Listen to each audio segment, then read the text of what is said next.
Bienvenue dans ce nouvel update lecture du mois de juillet et du mois d'août.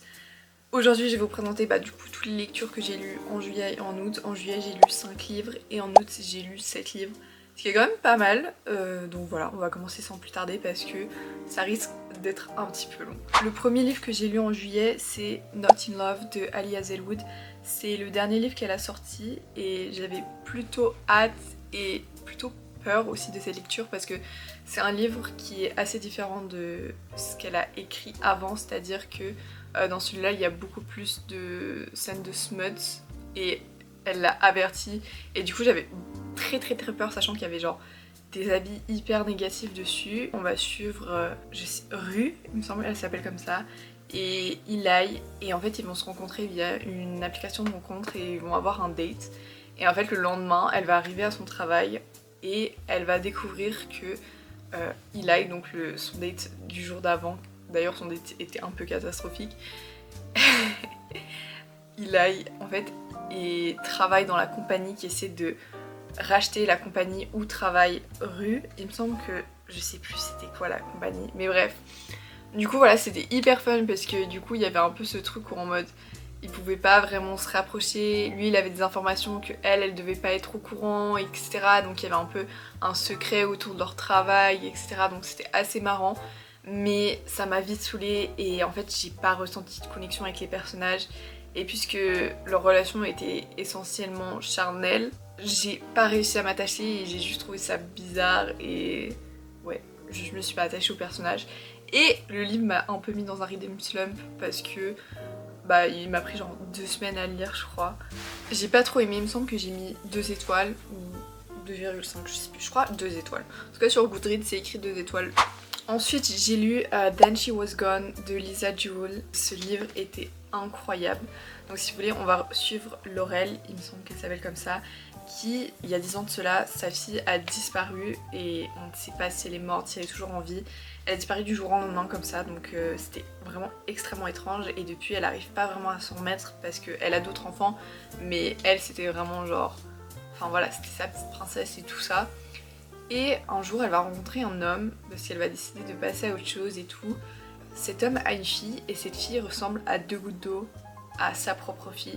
Va s'en suivre toute une enquête et toute une réflexion autour de ça et c'était vraiment ultra cool. Et c'est vrai que en fait on avait plein de bribes de petits moments et en fait fallait juste que genre ça se connecte. Et j'aime bien un peu ce genre de thriller où en fait t'as plein de petits éléments comme ça et tu te dis ah ouais, et après genre t'es en mode non mais ça c'est en lien avec ça, et puis du coup c'était vraiment hyper cool. Surtout la fin, après je pouvais vraiment plus le lâcher, j'adore ce genre de thriller. Il me semble que j'ai mis quoi? J'ai mis 3,75 parce que je sais pas pourquoi j'ai pas mis 4 étoiles, mais en tout cas une très bonne lecture que je recommande énormément. Ensuite j'ai lu The 7 Years Sleep de Ashley Poston. Ce livre était vraiment incroyable. On va suivre Clémentine qui a perdu sa tante et elle va hériter de l'appartement de sa tante. Et depuis toute petite, sa tante lui a toujours dit que cet appartement il était un peu magique et qu'il se passait des choses, et elle lui avait même raconté une histoire où il y avait quelqu'un qu'elle avait rencontré via cet appartement mais qui qui vivait 7 ans avant elle ou après, je sais plus. Et bref, un jour du coup elle va être dans cet appartement et elle va rencontrer un gars. Comment il s'appelle? Je ne sais plus son nom, mais elle va rencontrer ce gars et en fait elle va se rendre compte que l'appartement il a changé et que il est 7 ans avant elle, et que du coup elle se rappelle de sa tante et elle va se rappeler beaucoup d'éléments de sa tante parce que l'appartement il a changé en fonction de comment il était il y a 7 ans, donc quand sa tante était encore vivante. Je sais pas si c'est vraiment clair ce résumé. Et du coup quand elle sort de l'appartement, elle est dans le présent et lui il vit 7 ans avant. Enfin bref, c'est assez compliqué à expliquer, mais dans l'histoire ça paraît, enfin c'est simple. Et il y a tous ces mystères parce que des fois du coup elle rentre chez elle et l'appartement il est comme elle s'attend à qu'il soit, et des fois il est genre 7 ans en avant et puis il y a le gars et puis voilà. Et vraiment c'était incroyable, et c'est non seulement il y a une histoire d'amour mais c'est aussi une histoire sur le deuil. Vraiment c'était tellement touchant, il y avait tellement de thématiques importantes et ouais, juste en fait de savoir en mode est-ce que tu changes, enfin en 7 ans qu'est-ce que tu deviens, et tes rêves dans ta vie ils changent et Bref, c'était hyper cool. Après, j'avouerais que genre j'ai mis 5 étoiles, mais là à l'heure actuelle, je me souviens de ce livre, mais je me souviens pas autant de ce que j'aurais pu penser. Mais je pense que je vais quand même garder un 5 étoiles parce que ce livre était vraiment incroyable et il mérite pas moins que 5 étoiles. Donc voilà, vraiment incroyable. Je vous conseille énormément ce livre. Ensuite, j'ai lu Just for the Summer de Abby Jimenez. Je sais même plus ce qui se passe dans ce livre. Si je me souviens, mais je me souviens plus comment ils se rencontrent. Ah oui, purée, comment j'ai pu oublier. Bref, en gros on va suivre Justin et Emma, je crois qu'elles s'appellent, qui ont une sorte de malédiction, c'est que chaque fois qu'ils datent quelqu'un, en fait cette personne, genre, elles sont pas faits l'un pour l'autre, et après l'autre personne, elle va trouver l'amour de sa vie. Justin va mettre sur Reddit un thread, je sais pas comment ça s'appelle sur Reddit, et il va dire en mode ah oui j'ai cette malédiction nanana, et Emma elle va se dire putain mais c'est fou, moi aussi j'ai la même chose, viens on se rencontre comme ça, on se met ensemble, et après genre si on se sépare on est censé trouver l'amour de notre vie puisque chaque fois on a cette malédiction. Bref, je sais pas si c'était clair, mais en tout cas, genre c'était hyper cool, c'était hyper drôle. Et ce que j'aime trop dans les livres d'Abby Jimenez, enfin j'en ai lu que 2, c'est que bah là les personnages ils sont dans le domaine de la santé. Et j'ai fait des études dans le domaine de la santé, du coup je trouve ça drôle de retrouver ça. Et elle est infirmière et vraiment c'était hyper cool, c'était hyper chill. Et à la fois il y avait des sujets comme assez profonds, et etc. Je crois que j'ai mis 4,5, mais c'est vrai que genre quand... Je sais que j'ai passé un putain de bon moment quand j'ai lu ce livre, mais maintenant je m'en souviens presque plus. Donc un peu bizarre. Ouais, je sais pas. Après ça me fait ça avec tous les livres, du coup je sais pas. Oh my god. Mais je me souviens vraiment de la fin et de ce qui arrive à Emma parce que... Oh là là, c'était tellement dramatique. Oh là là. Ensuite, j'ai lu Neverlie de Freda McFadden. Ce livre était incroyable. Vraiment, j'adore les livres de Freda McFadden. J'ai hâte de lire d'autres livres de cette autrice parce que vraiment, elle est incroyable. Du coup, ici, on va retrouver un couple qui veut acheter une nouvelle maison. Et en fait, ils vont aller dans cette maison qui est au milieu de nulle part. Et ils vont galérer à y aller parce qu'il y a de la neige. Déjà, voilà, d'accord. Et en fait, la personne qui devait faire la visite de cette maison n'est pas là. Tiens. Eux, ils disent quoi? On n'a pas d'endroit où dormir, on va dormir là-dedans. Sauf que cette maison appartient à une ancienne psychothérapeute. Et la fille va découvrir que dans cette maison, il y a des cassettes, des enregistrements que la psychothérapeute avait avec ses patients. Et du coup, on va écouter ça et c'est bizarre. Et à la fois, il se passe des trucs un peu bizarres dans cette maison. On dirait qu'il y a quelqu'un. Enfin bref, c'était vraiment hyper bizarre. Et bon, après voilà, c'est un thriller et genre peut-être c'est vraiment en mode genre t'as envie de bouger les personnages en mode genre bah en fait juste va pas dans la maison et arrête de te plaindre que t'entends des trucs chelous alors que c'est chelou depuis le début. Enfin bref, voilà, mais en tout cas c'était vraiment hyper cool. Vraiment c'est le genre de livre que tu peux pas lâcher et ça fait du bien, ça fait plaisir. Et ouais, par contre la fin, il y a quand même un plot twist un peu genre de fou, enfin de fou. Je veux dire genre en mode qui vient un peu de nulle part.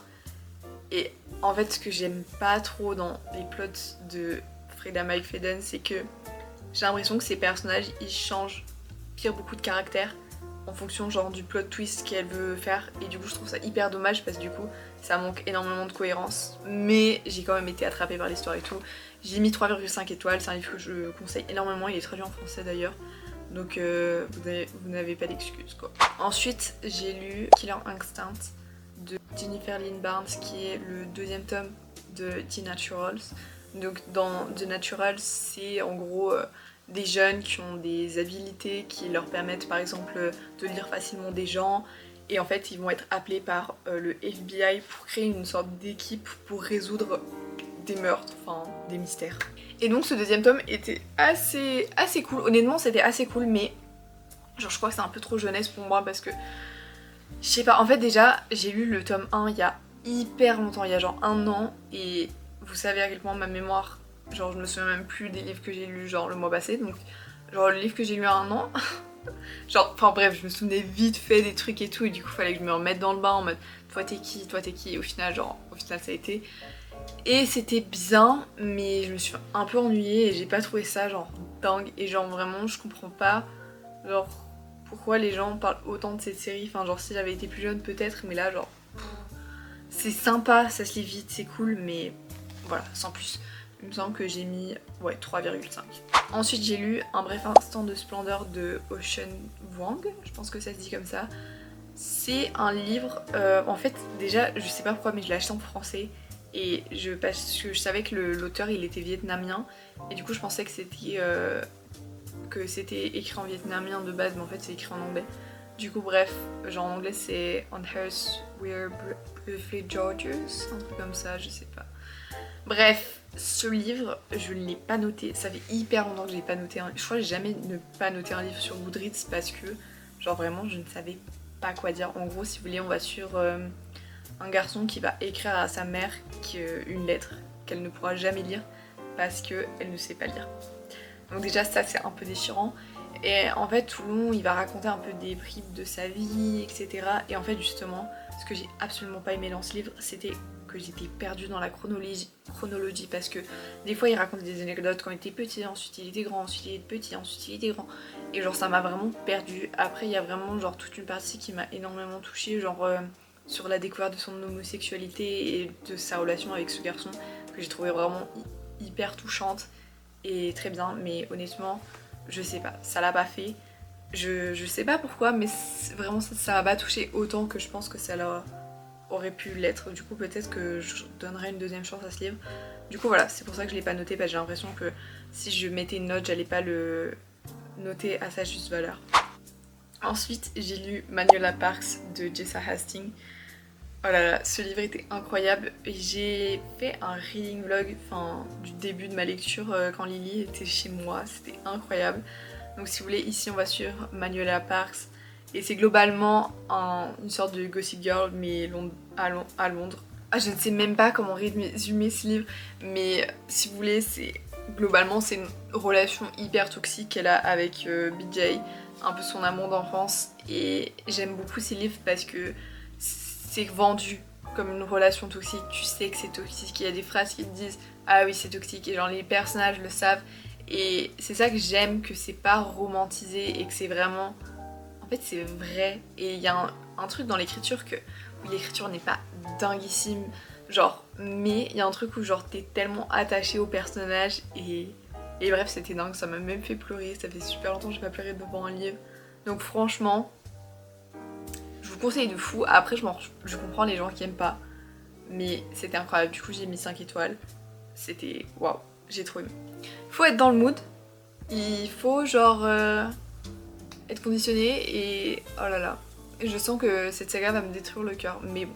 Voilà, ensuite j'ai lu The Girl on the Train de Paula Hawkins. Donc ici c'est un thriller où on va suivre Rachel qui prend le train tous les jours au même endroit. Elle va apercevoir tous les jours une maison et en fait elle va s'imaginer la vie des gens qui vivent dans cette maison, etc. Elle les voit souvent et elle leur a même donné un nom. Et en fait un jour elle va voir devant ce bâtiment la police et en fait elle va se rendre compte que la femme qui vit dans cette maison a disparu. Elle va être un peu impliquée dans cette histoire, etc. Et c'était vraiment hyper intéressant, surtout que Rachel est un personnage alcoolique. Donc en fait elle faisait des choses des fois le soir, il y avait des coupures et le lendemain matin elle était en mode je ne sais pas ce que j'ai fait. Et du coup ça donnait genre vraiment du peps à l'histoire parce que t'avais un narrateur que tu savais pas vraiment si tu pouvais lui faire confiance ou pas et c'était hyper bizarre. Et à la fois t'avais d'autres narrateurs, du coup on suivait la femme qui vivait dans la maison, donc celle qui a disparu, mais un an avant. Et du coup c'était hyper intéressant et on suivait aussi la femme de l'ex-mari de Rachel. Et du coup bref, ce livre était incroyable et j'ai beaucoup aimé, j'ai mis 4 étoiles. Honnêtement c'est un thriller qu'on aime, genre vraiment... T'es paumé et vraiment au début même si j'étais un petit peu sceptique parce que c'était un peu long à démarrer. Et en fait ce que j'ai trop aimé c'est que le personnage principal, on s'attache de fou à Rachel alors qu'on sait qu'elle fait pas forcément des choses hyper bien et bref c'était vraiment dingue et j'ai vraiment beaucoup aimé. Après le plot twist de la fin, genre j'étais vraiment en mode putain pourquoi j'ai pas pensé, genre c'est fou et genre du coup tout faisait sens. Et c'est aussi dans une bonne perception que j'ai pensé ça, c'est que j'étais en mode waouh. Donc là tout fait sens et j'adore quand ça fait ça et que c'est pas juste des trucs qui viennent de nulle part et que genre là non il y a des raisons, il y a des trucs, il y a des machins et c'est vraiment cool. Ensuite j'ai lu La vie devant soi de Romain Gary. Ici on va suivre Momo qui est un petit enfant et qui vit avec Madame Rosa, je crois que c'est Madame Rosa.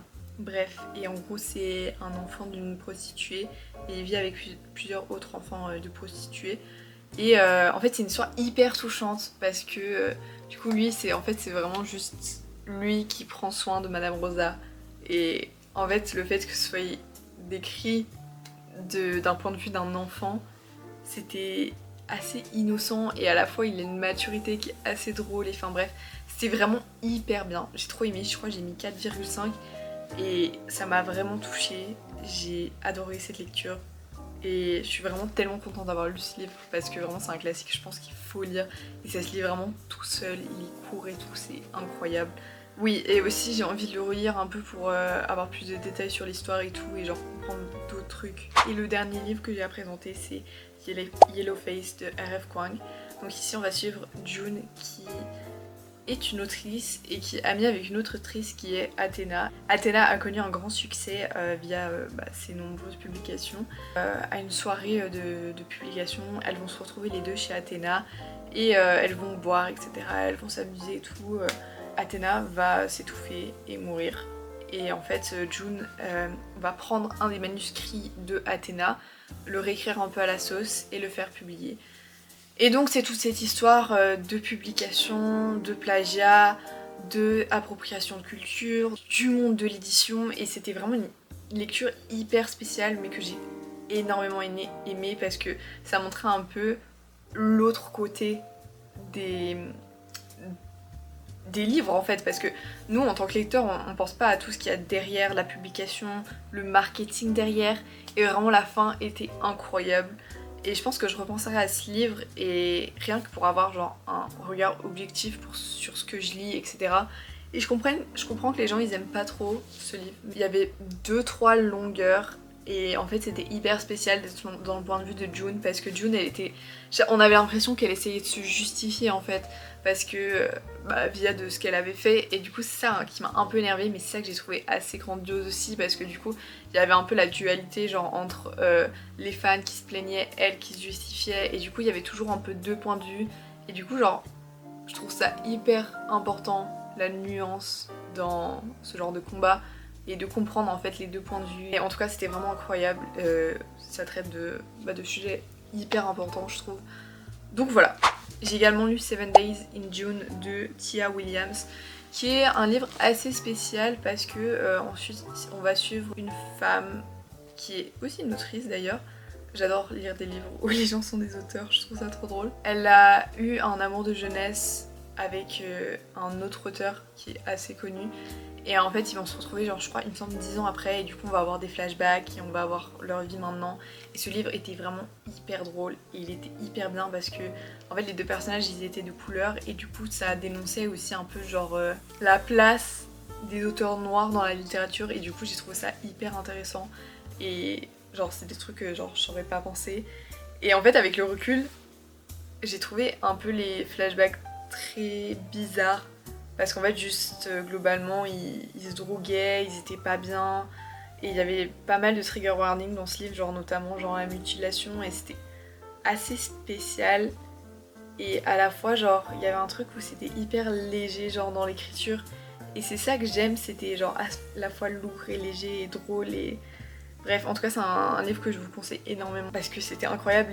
l'écriture surtout genre je pense que ça fait genre tout le livre parce que l'écriture est vraiment incroyable. Donc voilà c'est tout pour moi, j'espère que ça vous aura plu, n'hésitez pas à me dire si vous avez lu un de ces livres et si un de ces livres vous a donné envie. Donc voilà, à la prochaine.